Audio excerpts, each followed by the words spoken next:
السلام علیکم، you are watching another episode of decipher with Abdul Basit. میں ہوں منتہا حسن. ناظرین، سب سے پہلے اپنے تمام دیکھنے والوں کا تہہ دل سے شکریہ ادا کرنا چاہیں گے کہ آپ لوگ ڈیسائفر کو اتنا اپریشیٹ کر رہے ہیں اور اتنے شوق سے دیکھتے ہیں. مزید بھی آپ کے پاس اگر کچھ تجاویز ہیں اس پروگرام کو انٹرسٹنگ بنانے کے لیے تو ضرور ہمارے کمنٹ سیکشن میں ہم سے شیئر کیجیے گا. اسٹارٹ کریں گے آج کے اپنے پروگرام کا انٹروڈکشن. آج کے ایپیسوڈ میں ہم سب سے پہلے افغانستان پاکستان کے بگڑتے ہوئے تعلقات پر بات کریں گے اور یہ جاننے کی کوشش کریں گے کہ آخرکار طالبان حکومت ہماری بات سن کیوں نہیں رہی. پروگرام کے دوسرے حصے میں ہم میاں نواز شریف صاحب کے خط کے متعلق آپ کو بتائیں گے جو انہوں نے آنجہانی منموہن سنگھ کو لکھا تھا، اور اس کے ساتھ ساتھ کچھ بات ہوگی رچرڈ گرینل کی پاکستانی سیاست میں دبنگ انٹری کی. پروگرام کے آخری حصے میں ہم آپ کو بتائیں گے کہ ایک بہت بڑی ڈیولپمنٹ بھی ہونے جا رہی ہے پاکستان اور بنگلہ دیش تعلقات کے تناظر میں. باسط صاحب سے یہ جانیں گے کہ یہ ڈیولپمنٹ آخر کار ہے کیا. Let's begin today's show. Welcome Basit صاحب. بہت شکریہ منتہا، اور ڈیسائفر دیکھنے والوں کو السلام علیکم. باسط صاحب، یہ پاکستانی حکومت کیا سنانے کی کوشش کر رہی ہے جو طالبان کی حکومت سننے کا نام ہی نہیں لے رہے؟ دیکھیے، آسان الفاظ میں تو یہ کہا جا سکتا ہے کہ پاکستان کی جو افغانستان پالیسی ہے وہ ناکام سی ہو گئی ہے. کامیاب کب تھی، کس دور میں؟ مطلب بڑے عرصے سے ہی ناکام چل رہی ہے. کبھی کچھ بہتری آ جاتی تھی بیچ میں، اور جب طالبان آئے آ جاتا تھا بہتری. طالبان جب آئے تھے 15 اگست 2021 کو، تو امید یہی تھی کہ اب تعلقات ایک ایسی ٹریجیکٹری پہ ہم لے جائیں گے جہاں پہ سب اچھا ہی اچھا ہوگا. لیکن ایسا ہوا نہیں. بہت سے عوامل ہیں. ایک تو دیکھیے، ابھی جو ایئر اسٹرائکس کی ہیں پکتیکا صوبے میں افغانستان کے، اس نے اور کافی مسائل کو میرے خیال میں الجھا دیا ہے. کس طرح سے؟ کس طرح سے الجھا دیا ہے؟ الجھا اس طرح دیا ہے کہ دیکھیے، ایک تو جو افغانستان کی جانب سے ایک ریاکشن آیا وہ بڑا سخت ہے، اور اس میں انہوں نے کنڈیم کیا ہے کہ ہماری سوورنٹی کو، ٹیریٹوریل انٹیگریٹی کو پہ پاکستان نے حملہ کیا ہے. اور آبویسلی کسی بھی ملک میں ایئر اسٹرائک ہوں، چاہے وہ افغانستان ہو یا کوئی اور ملک ہو فار دیٹ میٹر، انہوں نے ریئیکٹ تو اس طرح ہی کرنا ہے. صحیح. اب سوال یہ پیدا ہوتا ہے کہ پاکستان کو ضرورت کیوں محسوس ہوئی، کیونکہ یہ سال یہ دوسری ایئر اسٹرائک تھی. بالکل، مارچ میں تھی غالباً. پہلے مارچ میں تھی، جی ہاں. اور اس میں پاکستان نے تو یہ نہیں بتایا کہ کتنے لوگ اس میں مارے گئے، لیکن یہ ضرور کہا کہ ہم نے جو تحریک طالبان پاکستان کے وہاں پہ لوگ تھے، دہشت گرد تھے، ان کو ہم نے ٹارگٹ کیا اور انہیں کو ہم نے ہلاک کیا. لیکن اگر آپ افغانستان کی حکومت کا ری ایکشن دیکھیے تو انہوں نے کہا کہ زیادہ تر ہلاک ہونے والوں میں بچے اور عورتیں ہی شامل تھے. سویلینز تھے، اور بچے اور عورتیں خاص طور پر انہوں نے کہا. اب مجھے نہیں معلوم کہ اصل کہانی ہے کیا، وہ تو حکومتوں کو ہی معلوم ہوگا. ہم تو باہر بیٹھ کے اسیسمنٹ ہی دے سکتے ہیں. سوال یہ پیدا ہوتا ہے کہ اس کی نوبت کیوں آئی، اس ایئر اسٹرائک کی دوبارہ اس سال. ایک تو یہی وجہ ہے کہ ہم سمجھتے ہیں، کیونکہ پچھلے کچھ عرصے سے اگر آپ دیکھیے تو پاکستان میں دہشت گردی کی کارروائیوں میں اضافہ ہوا ہے، اور ہمارے ہاں بہت سے لوگ شہید بھی ہوئے ہیں. بلکہ ہمارے پاس آئی ایم شور شواہد بھی ہوں گے کہ ٹی ٹی پی کی سیف ہیونز ہیں افغانستان میں، اور چونکہ کابل گورنمنٹ وہ کسی نہ کسی حد تک بھی ہولڈن ہے ٹی ٹی پی کی طرف، کیونکہ جب ان کا جہاد تھا اگینسٹ یو ایس فورسز یا آکوپائڈ فورسز، تو ٹی ٹی پی نے بھی ان کی مدد کی. تو ٹرائبل کلچر میں پھر یہی ہوتا ہے کہ آپ نے اگر میری مدد کی تو پھر جب میں اس قابل ہوں تو پھر میں بھی آپ کی مدد کروں گا. یہ نہیں ہوتا کہ آپ بھلا دیں ان چیزوں کو. تو ایک ڈیفیکلٹ معاملہ ہے کابل کی گورنمنٹ کے لیے.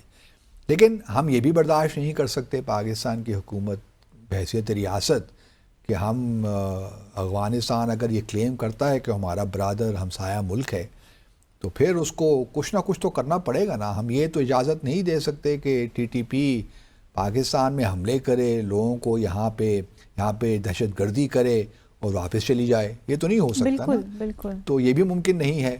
اب یہ بڑا ایک ڈیلیکیٹ سا معاملہ ہے کہ جہاں طالبان، افغان طالبان اور پاکستان طالبان ایک دوسرے کو سپورٹ کرتے رہے ہیں ماضی میں، اور اب بھی کسی حد تک ان کے تعلقات آپس میں ہیں.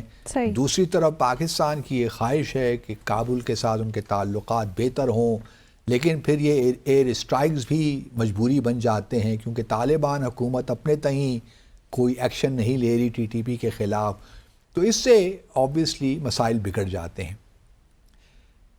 ان تمام چیزوں سے پہلے میں پھر بھی یہی سمجھتا ہوں جو میں نے شروع میں کہا کہ ہماری افغانستان پالیسی ناکام ہو گئی ہے. دیکھیے، ایک تو یہ جو وقت تھا ایئر اسٹرائک کا، اس وقت جو ہوا اس دوران یا اس سے ایک دن پہلے ہمارے اسپیشل ریپرزینٹیٹیو کابل میں موجود تھے، اور وہ وہاں پہ تعلقات کو بڑھانے کی باتیں کر رہے تھے، ٹریڈ کو بڑھانے کی باتیں کر رہے تھے، جو بے اعتمادی کا اس وقت ماحول ہے اس کو ختم کرنے کی باتیں کر رہے تھے، اور دوسری جانب یہ اسٹرائک کر رہے ہیں. اس سے ایک بات تو بڑی واضح ہوتی ہے نا، دنیا میں کہیں بھی ایسا نہیں ہوتا. یا تو یہ ہے کہ کچھ اسٹیک ہولڈرز کے درمیان کچھ کوآرڈینیشن نہیں ہے، اس سے تو یہ بھی ظاہر یہ بھی ہو، ایک مطلب تاثر ملتا ہے نا. ممکن ہے کہ ہمیں غلط ہوں اس بارے میں، ممکن ہے کوآرڈینیٹڈ طریقے سے ہو، لیکن مجھے لگتا ہے کہ یہ کوآرڈینیشن نہیں تھی. ایک طرف تو آپ اپنے اسپیشل ریپرزینٹیٹیو کو بھجوا رہے ہیں، یا تو پھر آپ نے یہ میسج دے کر بھجوایا ہوا کہ جی ہم ایئر اسٹرائک کر رہے ہیں. ایسی تو کوئی اطلاعات نہیں، ایسی تو مجھے میرے پاس کوئی خبر نہیں ہے. تو ایک طرف تو آپ ان کو یہ میسج دے کر اپنے خصوصی نمائندے کو آپ بھجوا رہے ہیں کابل کہ جی اب ہم آپ سے تعلقات ٹھیک کرنا چاہتے ہیں، جو ہمارے ہاں ایک دو طرفہ بد اعتمادی یا بے اعتمادی کا معاملہ ہے اس کو ہم دور کرنا چاہتے ہیں، ٹریڈ بڑھانا چاہتے ہیں، اچھی باتیں. اور ساتھ ساتھ انہوں نے یقیناً یہ بھی کہا ہوا کہ ہمارے خدشات ہیں، ہمارے بہت تحفظات ہیں ٹی ٹی پی کو لے کر، آپ ان کو جو سیف ہیونز ہیں ان کو آپ ذرا قابو میں کیجئے، یا ان کو نارتھ آف افغانستان میں شفٹ کر دیجئے تاکہ وہ پاکستان کے خلاف کارروائیاں نہ کر سکیں. اس قسم کی یقیناً بات ہو، لیکن اسی دوران آپ ایئر اسٹرائکس بھی کر رہے ہیں. تو یہ مجھے سمجھ نہیں آتی کہ ڈپلومیسی کس طرح کام کرتی ہے. اس طرح تو کام نہیں کرتی. دیکھیے، طالبان آپ ان کو گالیاں دیں، ان سے لاکھ اختلافات کریں، یہ حقیقت ہے کہ جب وہ آئے تو ہم سب بہت خوش تھے 15 اگست 2021 کو، اس میں کوئی شک نہیں ہے. کیونکہ ہمارا خیال یہی تھا کہ اشرف غنی کی حکومت اور اس سے پہلے حامد کارزائی کی حکومتوں نے بھارت کو بہت اسپیس دے رکھی تھی افغانستان میں، بلکہ جو نیشنل سیکیورٹی ڈائریکٹوریٹ تھا افغانستان کو، اس کو بھی استعمال کرتے رہے پاکستان کے خلاف کارروائیوں میں. تو ہمیں ایک خوشی کے ساتھ ایک اطمینان تھا کہ چلیے، کیونکہ طالبان اور بھارت کے درمیان تعلقات کی ایک نوعیت بہت ہی خراب تھی. بلکہ افغانستان میں جب طالبان کی حکومت آئی 15 اگست 2021 کو، تو اس وقت بھارت جو تھا وہ نیشنل جو UN سیکیورٹی کونسل کی اس کی صدارت اس کے پاس تھی، بھارت کے پاس. تو 30 اگست ہی کو بھارت نے ایک قرارداد بھی لے آئے وہ طالبان کے خلاف، 2593 قرارداد کا نمبر ہے میرے خیال میں. یہ 30 اگست 2021 کے بعد کا، اتنے تعلقات خراب تھے. تو ہمیں یہ حوصلہ ہوا کہ چلیے طالبان اور کچھ نہیں تو ہمارے تو خیر خواہ ہیں، ہم بھی ان کے خیر خواہ ہیں. لیکن افغانستان کے اسٹل کچھ بھی ون سائیڈڈ تو نہیں ہوتا نا. ہم نے بھی ایکسپیرینس کیا ہے کہ کتنے عرصے تک، کتنی دہائیوں تک ہم نے افغان مہاجرین کا بھی بوجھ اٹھایا، ابھی ان کے انخلا کی بات کی، پھر ہم نے ٹرانزٹ ٹریڈ میں بھی اس کی طرف بھی ہم گئے. لیکن حالیہ جو واقعات کا ایک تسلسل ہے، خصوصاً جو سیکیورٹی فورسز کے اوپر جو کارروائیاں جس طرح سے کی ہیں، ساتھ ہی ساتھ چینی باشندوں پہ جس طرح سے حملے ہیں، سو وائلنس ہم نے دیکھا کہ پاکستان میں ہر طرف ایک طوالت ہی پکڑتی جا رہی ہے، لیکن تھمنے کا نام نہیں لے. لیکن آپ دیکھیے، سارا ٹھیک ہے وہاں پہ سیف ہیونز ہوں گی، لیکن آپ سارا الزام میری ناقص رائے میں افغانستان پہ تو نہیں ڈال سکتی. آپ کی اپنی بھی سیکیورٹی اداروں کی ذمہ داری ہے نا، آپ کی اپنے جو انٹیلیجنس ادارے ان کو بھی ذمہ داری ہے کہ وہ کس طرح ان چیزوں کو کام کرتے ہیں. ہمارے فارن آفس نے یہی کہا ہے کہ ہم نے انٹیلیجنس شیئرنگ تھی اسی بنیادوں پہ. تو ٹھیک ہے، انٹیلیجنس بیسڈ آپریشن تھا نا، یہی کہا انہوں نے، وہ ٹھیک ہے. لیکن پاکستان کے اندر جو کارروائیاں ہوتی ہیں، ہمارے بھی اداروں کی رسپانسبلٹی ہے نا کہ کس طرح ان کو روکتے ہیں. یہ تو نہیں ہو سکتا نا چلیے وہ وہاں پہ میں مان لیتا ہوں وہ وہاں پہ پلاننگ بھی کرتے ہیں، ان کو طالبان کی حکومت کی سپورٹ بھی حاصل ہے، لیکن کارروائیاں تو پاکستان میں ہوتی ہیں. اب اس کو روکنے کے لیے ہمارے یہاں بھی تو ادارے موجود ہیں. کیا ہونا چاہیے؟ تو یہ کیوں نہیں ہوتا؟ اس کا یہی ہے کہ ہمارے یہاں دیکھیں نیکٹا پورا ہم نے ایک ادارہ بنایا تھا کس زمانے میں، ایگزیکٹلی وہ کدھر گیا؟ اس کی کیا ایفیشینسی ہے. یہی وہ ایشوز ہیں کہ جو ہم نے ضرب عضب آپریشن کیا, پھر رد الفساد آپریشن بھی آیا, اسے بہت سی چیزیں ہم نے کرنی تھی جو ہم کر نہیں سکے. دہشت گردی کو تو ایک بھرپور طریقے سے ہولسٹک اپروچ کے ذریعے ہی آپ کاؤنٹر کر سکتی ہیں نا. صرف یہ کہنا کہ جی آپ ایئر اسٹرائک افغانستان کے اندر کر لیں گے تو اس سے طالبان جو ہیں یہ یہاں پہ دہشت گردی ختم ہو جائے گی, معذرت کے ساتھ ایسے دہشت گردی ختم نہیں ہوگی. آپ نے 2 ایئر اسٹرائکس کی افغانستان میں اس سال, ایک مارچ میں اور ایک دسمبر میں. اللہ نہ کرے, میں تو نہیں کہتا, ہم تو مطلب کیا کہے اس کے بارے میں, دہشت گردی میں خوش تو پاکستان میں نہیں ہوتا نا, لوگوں کی جانیں جاتی ہیں, ہمارے ہاں law and order situation create ہوتی ہے, ہمارے انویسٹمنٹ نہیں آتی, ہمارے اور بڑے ایشوز ہو جاتے ہیں. تو کوئی بھی اس کو کنڈون تو نہیں کر سکتا دہشت گردی کے واقعات کو. لیکن سوال یہ پیدا ہوتا ہے کہ کیا صرف ایئر اسٹرائک کرنے سے افغانستان میں مسئلہ حل ہو جائے گا؟ میری ناقص رائے میں ایسا نہیں ہوگا. سوال یہ پیدا ہوتا ہے کہ ہمیں افغانستان کی حکومت سے طالبان, دیکھیے اس وقت پوری دنیا جو ہے, ابھی سعودی عرب نے بھی اپنا سفارت خانہ پورا کھول دیا ہے افغانستان میں, بالکل, چائنا نے فل ڈپلومیٹک ریلیشنز, یو اے ای نے فل ڈپلومیٹک ریلیشن. ہم جو کہ سب سے پہلے کام ہمیں کرنا چاہیے تھا ہم نے وہ نہیں کیا, اور شروع دن ہی سے ہم نے کچھ دنوں کے بعد کہہ لیجیے ہم نے افغانستان کی حکومت کو ناراض کر دیا. میں آپ کو ایک شارٹ سنانا چاہتا ہوں. ابھی دیکھیں سیریا میں ایک تبدیلی آئی ہے نا, اور ترکیے کو آبویسلی لوگ سمجھتے ہیں کہ ان کا بڑا پیچھے ہاتھ ہے ان کا. جو الشارع آئے ہیں انہوں نے اپنا نام تبدیل کر کے, پہلے ابو محمد الجولانی تھے, اب وہ الشارع ہو گئے ہیں. تو نام بھی جو پہلا نام تھا وہ دوبارہ آ گیا ہے. لیکن میں آپ کو بتانا چاہتا ہوں کہ سفارتکاری ہوتی کیسے ہے. آپ ذرا ترکی کے فارن منسٹر جو ہیں ترکیے کے, حکن فیدان, ان کا ذرا آپ جواب سنیے جو الجزیرہ کے انٹرویو میں انہوں نے دیتے ہوئے کہا ہے. ذرا سنائیے پروڈیوسر صاحب. اچھا, اب دیکھیے جو انٹرویو لینے والا اینکر پرسن جو بھی ہے انٹرویو, انہوں نے کہا کہ لیجیٹیمیٹ اتھارٹی آپ مانتے ہیں کہ نہیں مانتے. ترکیے کے فارن منسٹر نے اتھارٹی کا لفظ استعمال نہیں کیا. انہوں نے کہا کہ نہیں, انہوں نے کہا ایڈمنسٹریشن, آپ لیجیٹیمیٹ ایڈمنسٹریشن مانتے ہیں کہ نہیں مانتے سیریا کی جو نئی آئی ہے ٹرانزیشن. اس کے جواب میں انہوں نے کہا کہ ہم جو ہے نہیں, اتھارٹی میرے خیال میں انہوں نے کہا, انہوں نے پارٹنرز کہا اور ایڈمنسٹریشن کا شاید لفظ استعمال کیا, اور لیجیٹیمیٹ کا لفظ استعمال کیا کہ لیجیٹیمیٹ ہے. اور اسی لیے ہم نے اپنی ایمبیسی کو وہاں پہ کہہ دیا کہ آپ کام کریں اور ان ٹچ ہوں اور بڑا. اچھا, اب ہمارے ہاں الٹا حساب ہوا. ہم نے تو آج تک نہیں کہا کہ وہ لیجیٹیمیٹ اتھارٹی ہیں یا لیجیٹیمیٹ جو ہے ایڈمنسٹریشن ہے.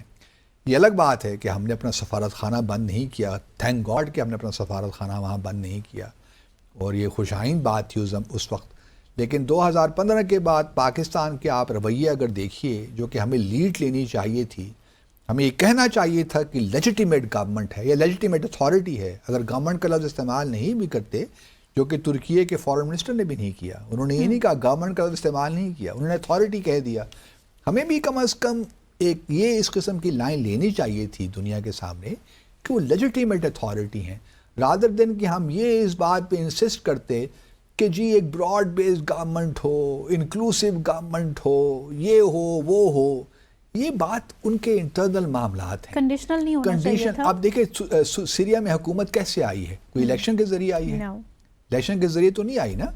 تو وہاں بھی وہ تو آکوپیشن کے خلاف لڑ رہے تھے نا طالبان, انہوں نے بھی اس طرح ہی حکومت میں کنٹرول سنبھالا. لیکن ترکی کو وہ ریزرویشنز بھی تو نہیں تھے نا سیریا سے, جس لیول کے پاکستان کو ہیں افغانستان کو لے کے. اشرف غنی کی حکومت سے تھے نا, اس طرح ترکیے کو بشار الاسد سے حکومت کر کے, تو جب ان کی حکومت کو ہٹایا الشارع نے, تو ان کی حکومت کو کہہ دیا کہ لیجیٹیمیٹ اتھارٹی ہے جی, تو لیجیٹیمیٹ ایڈمنسٹریشن. تو ہمیں تو ابھی طالبان گورنمنٹ سے بھی, تو ہمیں بھی اگر ہم گورنمنٹ کا لفظ استعمال نہیں بھی کر سکتے تھے تو کم از کم یہی کہہ دیتے کہ لیجیٹیمیٹ اتھارٹی ہیں وہ میرے. اور ادھر سے ہی معاملات خراب ہوئے جب ہم نے دنیا کے ساتھ ہم کھڑے ہو گئے نا, کہ جب تک یہ انکلوسیو گورنمنٹ نہیں بنائیں گے, جب تک یہ, اور خواتین کے معاملے چلے میں سمجھ سکتا ہوں, جب تک وہ نہیں کریں گے تو ہم یہ جو ہے ان کی حکومت کو تسلیم چلیں، نہیں، یہ ریجنل کنسنسس Right. کے ساتھ کریں گے. ٹھیک ہے، آئی ایگری کہ یہ سب کچھ ہو گیا، یہ نہیں ہونا چاہیے، یہ نہیں ہونا چاہیے نہیں تھا. ہونا اب اس کا چاہیے. فیوچر کیا دیکھ رہے ہیں؟ فیوچر تو مجھے اچھا نہیں لگ رہا. اس کی بنیادی وجہ یہ ہے کہ دیکھیے اب ٹرمپ بھی اس صورتحال کو ایکسپلائٹ کر سکتے ہیں آپ پہ پریشر ڈالنے کے لیے،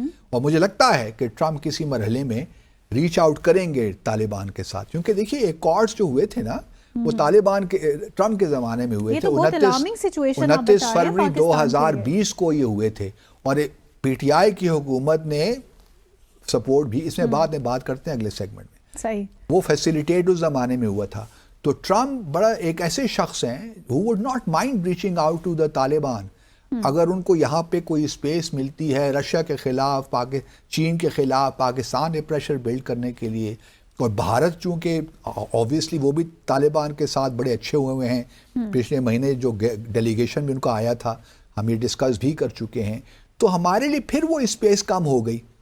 حامد کارزئی، اشرف غنی سے لے کر طالبان، اگر وہی حالات رہنے تھے تو پاکستان نے اتنی قربانیاں کیوں دیں، کیوں ہم نے اتنا وقت ضائع کیا؟ اگر اسی لینچ پہ پہنچنا تھا. مجھے سمجھ نہیں آتی کہ سفارتکاری کس طرح ہم کر رہے ہیں. اور آج D G I S P R نے پریسر ایک دیا ہے جہاں پہ جوابات، سوالات مختصر ہوتے ہیں اور جوابات طویل ہوتے ہیں، لیکن سوال یہی ہے کہ ہماری کوئی کوہیرنس نہیں ہے ہماری پالیسیز میں.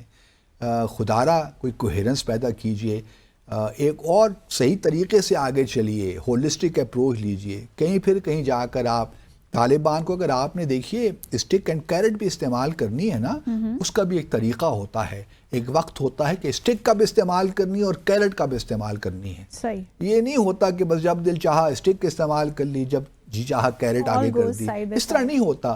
یہ ٹیکٹیکل چیزیں ہیں، اس میں ٹیکٹیکل چیزوں میں بڑی وقت کی بڑی اہمیت ہوتی ہے کہ کس وقت آپ کس چیز کا استعمال کر رہے ہیں. یہ مجھے لگتا ہے کہ کہیں مسنگ ہے. آئی ایم سوری ٹو سے. تو کیا یہ کچھ ٹائم کے بعد ہونا چاہیے تھا؟ چلیے، ہونا ہی نہیں چاہیے تھا. Let's take a short commercial break ہے. بریک کے بعد واپس آئیں گے اور یہ باسی صاحب سے جاننے کی کوشش کریں گے. اسٹے ود اس.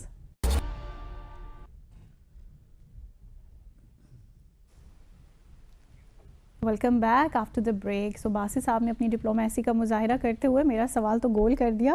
ابھی ان سے اس سیگمنٹ میں یہ جانوں گی کہ کیا خواجہ آصف صاحب کو جو بیان دینا چاہیے تھا رچرڈ گرینل کے متعلق وہ ٹھیک تھا؟ خواجہ آصف صاحب تو میزائل ہے نا ہمارے. اچھا، لیکن اس سے پہلے میں چاہتا ہوں کہ کیونکہ منموہن سنگھ جو 10 سال بھارت کے پرائم منسٹر رہے، ان سے متعلق تھوڑی سی بات کر لیں مختصراً، کیونکہ مجھے بھی کچھ ان سے ملاقات کا شرف حاصل ہوا ہے. ضرور، ہمارے ناظرین سے بھی شیئر کریں کچھ ایک آدھا واقعہ. ان کا دیکھیے، ان کا جو جائے پیدائش ہے وہ گاہ ہے جو چکوال سے تقریباً کچھ مائلز ہے اوے، چکوال کا حصہ ہے. تو گاہ میں ان کا ایک ولیج ہے، وہاں پہ ان کی پیدائش ہوئی. یہ میں ایک بات کر رہا ہوں 26 سپٹمبر 1932 کی، اور 26 سپٹمبر کو ان کی پیدائش ہوئی اور 26 دسمبر کو ان کا انتقال ہوا. تو 26 کا جو حصہ ہے وہ ان کے لیے شاید امپورٹنٹ رہا ہو. اچھا، اب بہت ہی نفیس انسان، بہت ہی ہمبل انسان، ہیوملٹی کا پیکر تھے وہ. سچی بات تو یہ ہے، اور بہت ہی وائز. یہ جب ہیوملٹی اور وزڈم آپ اسے مل جاتے ہیں نا، یہ بڑی زبردست، یہ بڑا زبردست کمبینیشن ہے، اور بہت کم لوگوں کے نصیب میں ہوتا ہے. ممکن ہے کہ ہم بہت ویل انفارم بھی ہوں، بہت نالجیبل بھی ہوں، لیکن اگر ہم وائز نہیں ہیں نا تو وہ انفارمیشن بھی کسی کام کی نہیں ہے اور وہ نالج بھی کسی کام کا نہیں ہے. تو منموہن سنگھ کے بارے میں یہ بات کہنی پڑتی ہے، اور مجھے جو میں نے ان سے ملاقاتیں کی ان سے مجھے یہی تاثر ملا کہ بہت ہی وائز ہے. اور پھر اگر آپ بھارت کا دیکھیے 1991 میں وہ فائنانس منسٹر بنتے ہیں، اور پوری اکانومی ایک لبرل جو ہے نا، لبرل مارکیٹ کا جو معاملہ تھا وہ لے آئے، اور آج بھارت کو کہاں سے کہاں کھڑا ہے. ان کا ایک بنیادی رول ہے، کیونکہ بنیادیں انہوں نے رکھی ہیں آج کے رائزنگ بھارت کے. ایبسولوٹلی گو کہ ان کا جو ایک تھا شائننگ انڈیا، وہ سلوگن بہت کام نہیں آیا، کیونکہ ان کی اکنامک جو ریفارمز تھے اس میں ڈسپیرٹی بہت آئی، غربت بہت زیادہ ہوئی، اور جو امیر لوگ تھے امیر تر ہوتے گئے. اکنامک گروتھ تو بہت ہوئی لیکن ڈسپیرٹی بہت آئی امیر اور امراء میں اور غریبوں میں. تو وہ بھی ایک سیپریٹ ڈسکشن ہے. جو میں جو شیئر کرنا چاہتا ہوں مختصر آپ کے ساتھ، کہ یہ اپنے 10 سالہ دور حکومت میں انہوں نے پاکستان کا کبھی دورہ نہیں کیا. یہ بڑی انٹرسٹنگ بات ہے. ایک تو 2004 کے بعد، حالانکہ 2004 سے لے کر 2008 تک میری نظر میں پاکستان بھارت کے تعلقات کا بہترین پیریڈ تھا. وہ اس میں بہت سی چیزیں ہو رہی تھیں. ہم جموں اور کشمیر بات بھی کر رہے تھے، دہشت گردی کی بات کر رہے تھے، سیاچن، سر کریک، آپ کوئی بھی مسئلہ اٹھا لیجئے، کانفیڈنس بلڈنگ میجرز ہو رہے تھے، ٹریول آسان ہو رہا تھا، کرکٹنگ ٹائز بھی تھے، سب کچھ چیزیں چل رہی تھیں. بہت ہی اچھا پیریڈ تھا. اور پھر بیک چینل پہ بھی کافی سبسٹینٹیو گفتگو ہو رہی تھی. پرویز مشرف صاحب کا 4 پوائنٹ فارمولہ بھی ڈسکس ہو رہا تھا جموں اور کشمیر کے معاملے میں. وہ بیسٹ پیریڈ تھا. لیکن اس کے باوجود بھی منموہن سنگھ صاحب پاکستان کا بھی تشریف لائے. پھر 2008 کا واقعہ ہو گیا، پھر تو معاملات خراب ہو گئے. وہ ممبئی کا جو واقعہ تھا. اچھا، جب نواز شریف صاحب 2013 میں آئے، میں اس پہ آنا چاہتا ہوں.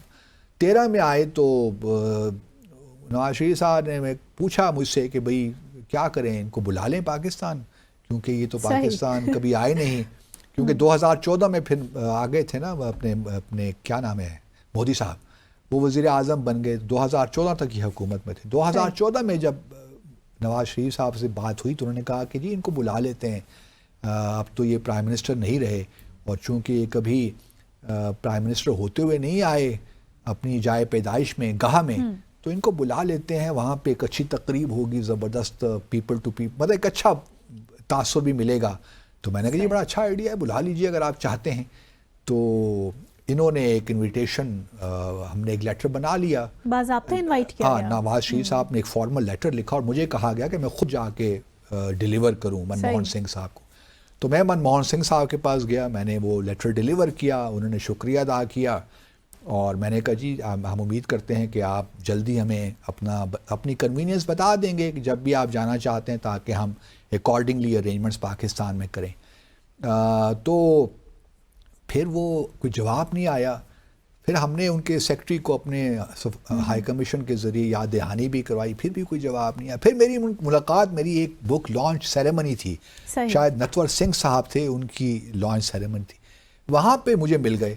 تو میں نے کہا کہ پرائم منسٹر صاحب، ہمارے وزیر اعظم صاحب ابھی تک انتظار کر رہے ہیں، آپ کہاں آ ہی جائیے، اب تو آپ پرائیویٹ سٹیزن ہیں. انہوں نے کہا ہاں میں دیکھتا ہوں، لیکن باہر انہوں نے کوئی جواب نہیں دیا. اس کی وجہ کیا تھی؟ میں سوچتا رہا کہ بھئی آپ کی جائے پیدائش ہوتی ہے نا، خواہش ہوتی ہے انسان کو کہ جائے، لیکن ان کا خیال شاید یہی تھا کہ پاکستان بھارت کے تعلقات ایسے ہیں کہ کوئی ضرورت نہیں ہے مجھے جانے کی، میری جائے پیدائش ہوتی رہے، لیکن میں ایک فارمر پرائم منسٹر ہوں، میں کیوں جاؤں پاکستان. مطلب وہ ٹھیک ہے، پوزیشن غلط ہے، لیکن انہوں نے ایک پوزیشن لے رکھی. ہمارے ہاں تو لوگ ابھی بھی جاتی عمرہ کے لیے مرتے ہیں نا، بات ہوتی نہیں ہے اور جاتی عمرہ پہنچ جاتے ہیں. لیکن ایک اسٹیٹس مین کا جو ہوتا ہے نا، وہ یہی سوچ کا طریقہ ہوتا ہے کہ میری ذاتی ٹھیک ہے، مجھے شاید شوق بھی ہو جانے کا، لیکن اب میں نے چیزوں کو پاکستان بھارت کے تعلقات کے تناظر میں دیکھنا اور پھر فیصلہ کرنا ہے. تو انہوں نے نواز شریف صاحب کی دعوت کو ایک مطلب کوئی خاطر میں نہیں لائے، اور اس کو آپ کہنا تو نہیں چاہتا کہ کہیں ڈال دیا، لیکن اگنور ہی کر دیا. سو کیا یہ ایکسپریشن جو ہے یاد ہوگا میاں نواز شریف صاحب کو بھی؟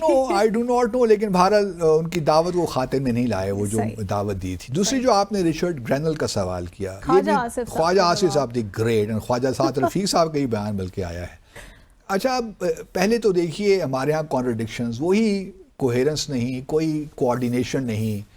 ایک طرف فارن آفس کہتا ہے کہ جی ہم افراد کے جو اسٹیٹمنٹس ہیں اس پہ ریمارکس نہیں دیتے، یہ انڈیویجول کوئی رائے ہو سکتی ہے، ریفلیکٹ نہیں کرتی کوہیرنس. اور خواجہ آصف صاحب کہتے ہیں کہ انہوں نے تو لڑتاڑ دیا، انہوں نے تو خوب اس کو کلاس دی نا ریچرڈ گرینل کی. تو یا تو پھر خواجہ آصف صاحب ڈیفنس منسٹر ہیں، ان کے زبان سے جو لفظ نکلتا ہے وہ بڑی اہمیت کا حامل ہوتا ہے. تو یا تو پھر خواجہ آصف صاحب بھی کہتے ہیں کہ کوئی اہمیت نہیں ہے اس چیز کی. انہوں نے تو یہاں بھی کہہ دیا، انہوں نے سمجھا دی نا کہ کیا اہمیت ہے. انہوں نے تو آپریشن گولڈ اسمتھ کی بھی شاید کوئی بات کی، مجھے سمجھ نہیں آئی کہ جی پی ٹی آئی اسرائیل کے ہاتھوں میں کھیل رہی ہے. اگر کوئی ایسی بات ہے اور حکومت کے پاس یہ پالیٹکس نہیں کر، دیکھیے پالیٹکس ہے زیادہ تر میں سمجھ، اور یہ کوئی اچھی پالیٹکس نہیں ہے. یہ بات ان کو یاد رکھنی چاہیے. ریچرڈ گرینل کو بہت لوگ کہہ رہے ہیں کہ اسی کوئی اہمیت نہیں ہے، وہ اس انوائے فار اسپیشل مشنز ہیں، وہ شاید وینیزویلا، نارتھ کوریا، یہ بھی یاد رہے کہ وہ پاکستان کے لیے بھی اسپیشل انوائے ہو سکتے ہیں. انوائے فار اسپیشل مشنز کا مطلب یہ ہے کہ وہ افغانستان کے لیے بھی ان کو بنا دیں. ٹرمپ کہیں جی ان کو لانچ کر دیں کہ آپ پاکستان کو ہم آپ کو لانچ کر رہے ہیں. تو یہ تھوڑا سا اور یہ بھی یاد رہے کہ یہ ٹرمپ کے پہلی ایڈمنسٹریشن میں جرمنی میں ان کے سفیر بھی رہے ہیں. یہ بہت امپورٹنٹ نہیں ہوں گے, یہ مارک روبیو نہیں ہوں گے, چلیے مان لیتے ہیں یہ ان کے پاس اور کوئی بہت بڑا عہدہ نہیں ہوگا, لیکن بہرحال ان کی ایڈمنسٹریشن کا حصہ تو ہیں. مارک روبیو سے تو ملاقات کرنا آسان ہوگا نا ان کا, تو یہ ان سے کیوں خواہ آپ اننیسیسریلی ان کو وہ امپورٹنس دے رہے ہیں, انگیج کر رہے ہیں پبلکلی. کوئی آئی ڈو ناٹ نو کہ ریاستیں اس طرح فنکشن نہیں کرتی ہیں. اگر انہوں نے ایک بیان دیا بھی کہ فری عمران خان, تو سو واٹ, آپ اس کو اگنور کر دیتے. آپ نے اس کو بھی اپنی پالیٹکس کا حصہ بنا دیا ہے. صبح شام سارے ٹی وی چینل ریچرڈ گرینل کر رہے ہیں. میں یہ ماننے کو تیار نہیں ہوں کہ اس کا کوئی انفلوئنس نہیں ہوگا. بعض لوگ یہ کہہ رہے ہیں کہ جی بہت اس کا کیا ہے, لیکن میرا اپنا خیال یہ ہے کہ ٹرمپ کی پرسنالٹی کو سامنے رکھتے ہوئے میں سمجھتا ہوں کہ Richard Grenell supported by Pakistani community in the U S, جو پاکستانی امریکنز ہیں, مجھے لگتا ہے کہ شاید ہمارے لیے کوئی حالات اچھے نہ ہوں. پہلے ہی امریکہ پاکستان کے تعلقات میں بہت سے پرابلمز ہیں. آپ کیوں مزید پرابلمز کریٹ کرنا چاہتے ہیں؟ میں لٹرلی مجھے اس بات کا علم ہے کہ پاکستان کا جو سفارت خانہ ہے واشنگٹن ڈی سی میں, وہ کتنے مسائل کا شکار ہے اس وقت, بیکاز آف کہ پاکستانی امریکنز جو ہیں وہ بالکل کسی اور ٹینجنٹ پہ چلے ہوئے ہیں. وہ کوئی بات سن ہی نہیں رہے. صحیح. وہ تو ان کا تو ایک ہی مقصد لگتا ہے کہ رہ گیا ہے کہ بس اپنے وہ قائد جو ہیں پی ٹی آئی کے, ان کو باہر لانا ہے. اور کیا اس سب کی بیسز جو ہیں وہ ان سب کی اسی طرح کی حماقتیں ہیں جو ان کو مزید پرووک کر رہی ہیں؟ میں وہی کہہ رہا ہوں نا کہ آپ پرووک کیوں کر رہے ہیں؟ آپ سفارت خانے کو کام کرنے دیجئے نا. لیکن سوال یہ پیدا ہوتا ہے, نہ صرف یہ آنے والی ایڈمنسٹریشن کو unnecessarily پرووک کر رہے ہیں, بلکہ پاکستانی امریکنز جو ہیں ان سے بھی ایک کنفرنٹیشنل ہو گئے ہیں. کسی طور بھی یہ مناسب نہیں ہے. آپ کی بڑی اہم کمیونٹی ہے وہاں, وہ آپ کا ایسٹ ہیں. سو باسط صاحب, don't they trust foreign office? کون؟ خواجہ آصف صاحب ہو گئے, سعد رفیق صاحب. نہیں, شوق ہے. ہم نے دیکھیں اسحاق ڈار صاحب کے بھی ہم نے کافی اس طرح کے بیانات دیکھے ہیں. یہ سیاستدان پتہ نہیں کیسے سیاستدان ہے, کیونکہ نیچے سے آئی ڈو ناٹ نو, حالانکہ ان کو بڑا تجربہ ہے. یہ وزیر خارجہ بھی رہے ہیں, وزیر دفاع بھی رہے ہیں, کون سی منسٹری ہے جو ان کے پاس نہیں رہی. لیکن شاید ان کو لائم لائٹ میں رہنے کا مزہ آتا ہے کہ ہر وقت یہ خبروں کی زینت بنتے رہیں. ان کا مزاج یہ بن گیا ہے. ریاست کا سوچئے نا, میں دیکھ رہا ہوں, مجھے یہ خدشات پیدا ہو رہے ہیں کہ ٹرمپ کے آنے سے ریچرڈ گرینل کو وہ لانچ ہی نہ کر دیں پاکستان کے خلاف, اور پریشر بلڈ کریں. ایک طرف وہ طالبان کے ساتھ ریچ آؤٹ کریں, بھارت کے ساتھ تو ویسی ان کی اسٹریٹجک پارٹنرشپ ہے, وہ پہلے ہی چائنا کے خلاف ہیں, ٹھیک ہے نہیں. اور اگر ہم اور ریچرڈ گرینل کو بھی انہوں نے لانچ کر دیا ہمارے خلاف, تو پھر آپ تصور کر سکتی ہیں کہ آئی ایم ایف کے ساتھ کیا ہوگا. وہ بھی کچھ پرابلمز ہمیں دے رہے ہیں سوتا آئی ایم ایف والے بھی. تو ہم کیوں اپنے لیے مشکلات پیدا کر رہے ہیں؟ پاکستان میں جو حکومت بنتی ہے اور جو گرتی ہے, ٹھیک ہے, اس میں بھی ہم ڈکلیئر تو کرتے ہیں نا کہ بیرونی عناصر. نہیں, لوگوں کا خیال ہوتا ہے, حالانکہ ایسی میں نے دیکھی پہلے بھی کہا تھا کہ امریکہ کا ڈونلڈ لو وغیرہ کا, اس طرح کے جو بیانات ہیں, کیا یہ جو اس طرح کی پرسیپشن ہم نے پال رکھی ہیں, کیا ان کو مزید ان میں فیولنگ نہیں کریں گے؟ ہوتی ہے چیزیں, اسی سے ڈسٹورشنز آپ کے خیالات میں نا, سوچنے کے طریقے میں ڈسٹورشنز پیدا ہوتی ہیں, وہاں کو گمراہ بھی کیا جاتا ہے. صحیح. میں یہ قطعاً ماننے کو تیار نہیں ہوں کہ ڈونلڈ لو کی کوئی سازش تھی امریکہ کو. ان کی سمپتی تو ہو سکتی ہے, ان کی خواہش تو یہ ہو سکتی تھی, لیکن ہمارے ہاں اندر کے کردار ہوتے ہیں بالکل جو کہ یہ چیزیں ان کے ہاتھ میں کھیلتے ہیں جو بھی ہیں, لیکن قصوروار تو ہمارے اندر کے لوگ ہوئے نا. یہ کردار کون ہوتے ہیں؟ چلیے وہ باہر کے لوگ تو دیکھیے چاہیں گے نا کہ ہر ملک میں ایسے لوگ ہوں جو ان کی پالیسیز کے ساتھ چلیں. وہ چائنا کے لیے بھی کوشش کرتے ہوں گے, ایران رجیم کو بھی ہٹانے کی کوشش کرتے ہوں گے, لیکن لوگ تو اندر سے ہی آتے ہیں. آپ ان کو بلیم کرنے کی بجائے اپنے آپ کو دیکھیے, اپنے آپ کو بلیم کیجئے. میرا کہنے کا جو بنیادی میرا نقطہ ہے وہ یہی ہے کہ جو ہمارے منسٹرز ہیں, ریچرڈ گرینل نے اگر کوئی بیان دے بھی دیا تھا تو کوئی قیامت اس وقت نہیں آنی تھی. اب آپ نے ایک ایسا ماحول کریٹ کر دیا ہے کہ 20 جنوری کو جب یہ ٹرمپ ایڈمنسٹریشن آئے گی, ریچرڈ گرینل کو ممکن ہے کہ ہر روز اس کی ٹرمپ کے ساتھ ملاقات نہ ہو, لیکن امریکہ نے آپ پہ پریشر تو بلڈ کرنا ہے نا چائنا کے اوپر آپ کو پتہ ہے کہ ٹرمپ کی کیا سوچ ہے چائنا سے متعلق، سی پیک سے متعلق، گوادر سے متعلق، تو اس کو تو ایک موقع ملے گا کہ وہ ٹرمپ صاحب رچرڈ گرینل کو آگے کر دیں. تو کیا یہ رائٹ ٹائم نہیں ہے کہ ہم یہ جو ایشوز آپ نے گوادر کا مسئلہ اٹھایا، سی پیک کی بات کی، ہم اس کے لیے اپنی تیاری رکھیں، اپنی تیاری کیا کریں، اور چیلنجز ہیں جو ابھی ہمیں 20 جنوری کے بعد سامنے آئیں گے. ابھی سے ہی برین اسٹارمنگ کرنی چاہیے. Exactly. ہمارے سفیر جو واشنگٹن ڈی سی میں آج کل وہ پاکستان آئے ہوئے ہیں، اور مجھے امید ہے کہ اس وقت کنسلٹیشنز ہو رہی ہوں گی کہ ہمیں کیا کرنا چاہیے. تو یہ اچھی بات ہے کنسلٹیشنز، لیکن آپ نے دیکھیے نا ان بیان بازیوں سے جان چھوٹے تو کوئی پالیسی میٹرز کی طرف آئے نا. پالیسی الگ چیز ہوتی ہے، اور اس قسم کی جو بیان بازیاں ہیں لوز، جس کو میں لوز کینن کہتا ہوں، یہ جو سارے لوز کینن ہیں، تو تھوڑا سا خوف کریں اور پالیسی کی طرف توجہ دیں کہ اگر پالیسی جو آبجیکٹیوز ہم نے کس طرح، دیکھیے امریکہ ہمارا بگسٹ ٹریڈنگ پارٹنر ہے، اور trade of balance is in our favour. اس کا بھی کچھ خوف کیجیے. آپ کیوں ٹرمپ کو اپنے پیچھے لگانا چاہ رہے ہیں آپ یار؟ مجھے تو یہ سمجھ نہیں آتی. اگر ہماری کوئی اہمیت نہیں ہے یو ایس کے لیے، یا ٹرانزیکشنل ہے، جو بھی ہے، بھارت زیادہ امپورٹنٹ ہے، تو کیوں اپنے آپ کو آپ پاکستان کی اہمیت سے انکار نہیں کیا جا سکتا. اہمیت ہے پاکستان کی، لیکن اس ریجن میں اس وقت امریکہ نے یہ فیصلہ کیا ہوا ہے کہ انہوں نے بھارت کو ہی پارٹنر بنانا ہے اپنا. آپ کے تعلقات کی الگ اہمیت ہے، لیکن آپ مزید اس کو نیگیٹیولی پیش کر مزید اپنے لیے مشکلات کریٹ اوائڈ کرنا صرف چاہیے. یہی میرا پوائنٹ. سو یہاں پہ لیں گے باسط صاحب ایک چھوٹا سا وقفہ، بریک کے بعد واپس آئیں گے اور کچھ مزید ٹاپکس ہیں ان کو ڈسکس کریں گے. اسٹے ود اس.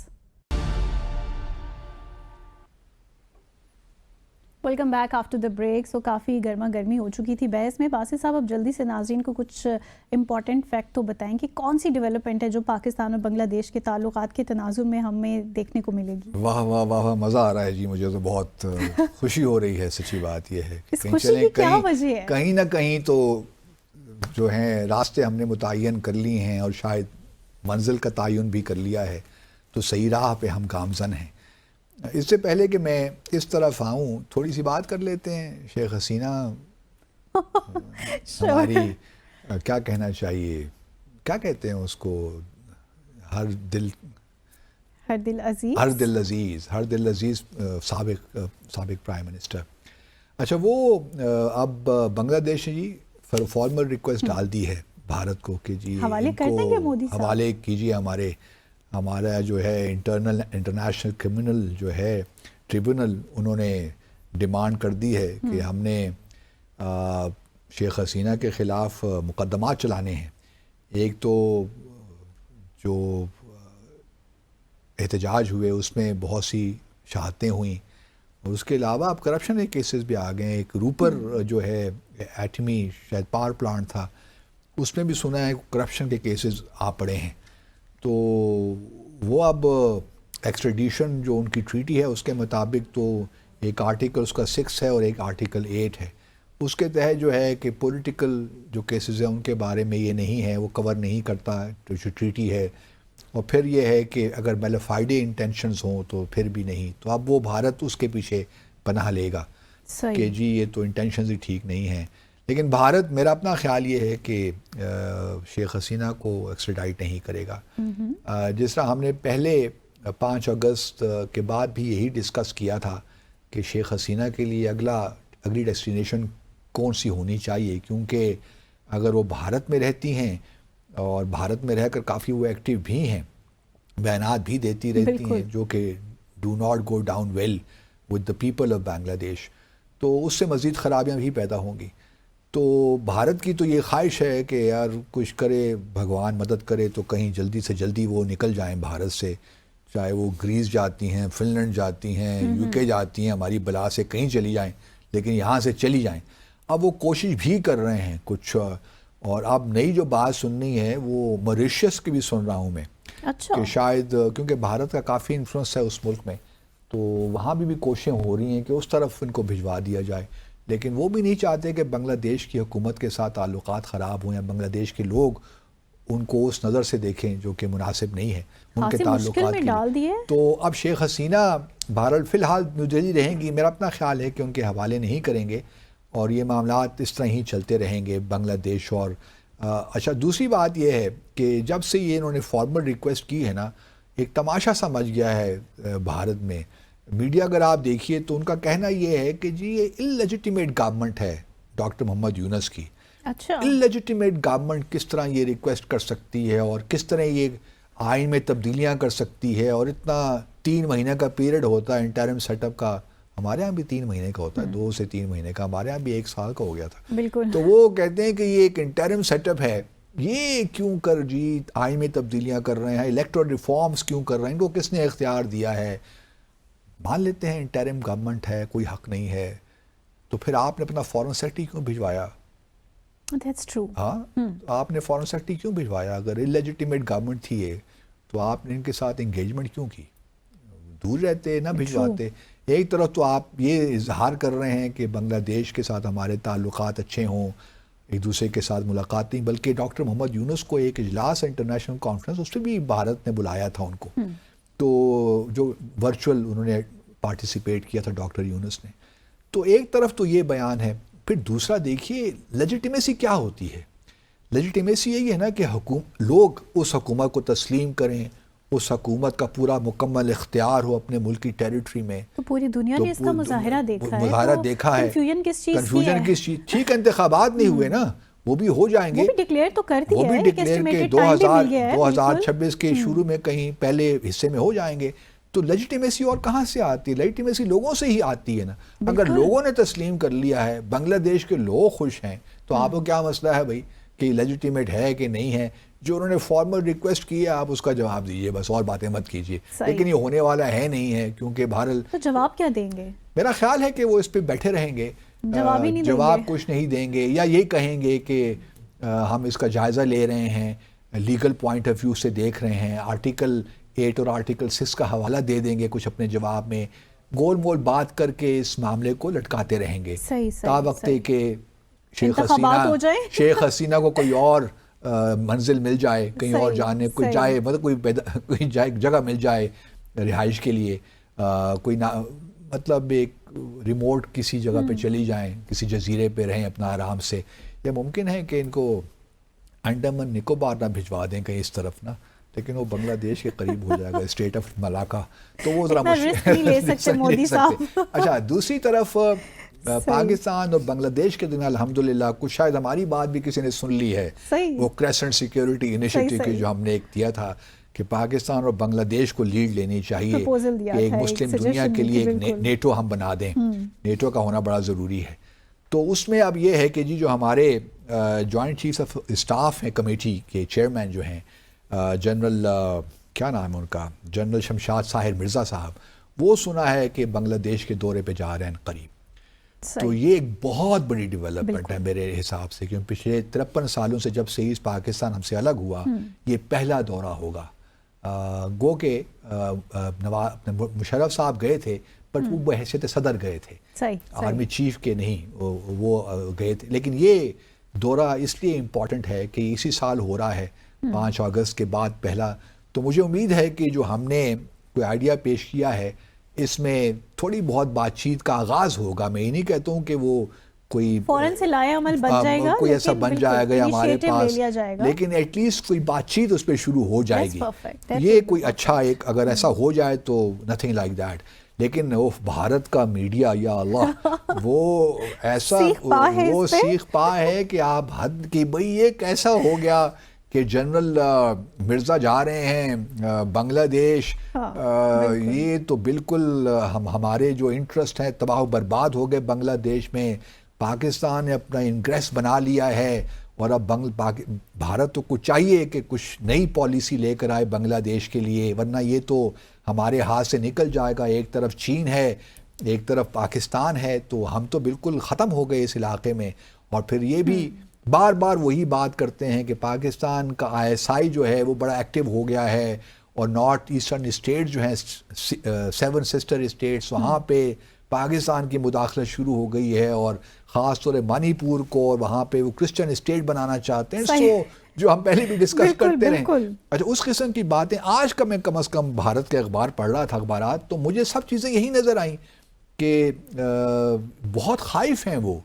حالانکہ پاکستان کی کوئی اس قسم کی انٹینشن نہیں ہے.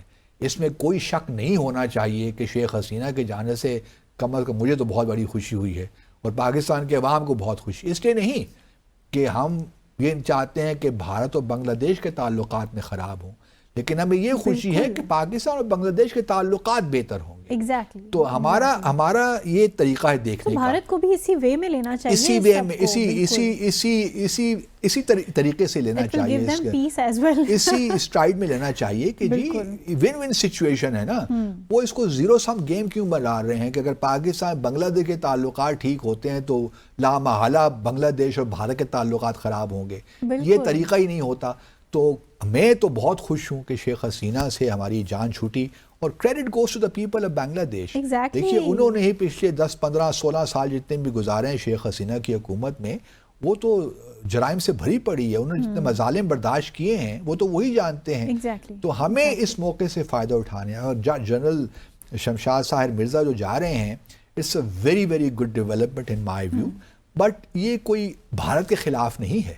یہ ہمارے اپنے دو طرفہ تعلقات ہیں، اس میں دفاع بھی شامل ہوگا، اس میں ٹریڈ بھی ہوگا، اس میں اقتصادی معاملات بھی شامل ہوں گے، اس میں کلچرل. اب راحت فتح علی خان نے ایک بہت بڑا وہاں پہ کیا اپنا پروگرام تھا، ایونٹ ان کا ڈھاکہ میں، جو کہ بہت کامیاب گیا. تو کلچرل ریلیشنز بھی آگے بڑھیں گے. قوالیاں تو ہم بھی سنتے ہیں، قوالیاں وہ بھی اس کا بھی شوق رکھتے ہیں. تو بنگلہ دیش، اور چونکہ ہم نے ایک ساتھ جدوجہد کی ہے آزادی کی، ایسٹ پاکستان اور ویسٹ پاکستان میں، تو کوئی وجہ نہیں ہے کہ ہم فرگیٹ اور فرگیو کر کے آگے نہ بڑھیں. ماضی کی تلخیوں کو بھلا کر ایک نئے مستقبل کی بنیاد رکھیں. اور یہی میں سمجھتا ہوں کہ ہو رہا ہے. اور آئی ہوپ کہ یہ جو ہم نے سفر کا آغاز کیا یہ جاری رہے گا. اور اس میں یہ انیشیٹیوز جو ہم لے رہے ہیں یہ بھی ہم آگے تک لے کر جائیں گے. کیونکہ پاکستان کے ڈائلیما رہا ہے کہ ہم کچھ انیشیٹیوز لیتے ہیں، پھر ان پہ سو جاتے ہیں، پھر کچھ عرصے بعد جاگتے ہیں، پھر بہت دیر ہو جاتی ہے، پھر بہت دیر ہو جاتی ہے. تو لیٹس ہوپ کہ بنگلہ دیش کے بارے میں ہماری پالیسی کلیئر ہے. بالکل. اور بھارت بھی چاہے تو جوائن کر سکتا ہے. نہیں، بھارت کو ہم جوائن نہیں کرنے دیں گے. ہم دوسرے مسلمان ملکوں کو جوائن کریں گے. اوکے. سو ناظرین، اسی کے ساتھ ہی آج کے پروگرام کا وقت اختتام پذیر ہوا چاہتا ہے. آپ سے ملاقات ہوگی انشاءاللہ کل مزید انٹرسٹنگ ٹاپکس کے ساتھ. دیکھتے رہیے ڈیسائفر ود عبدالباسط.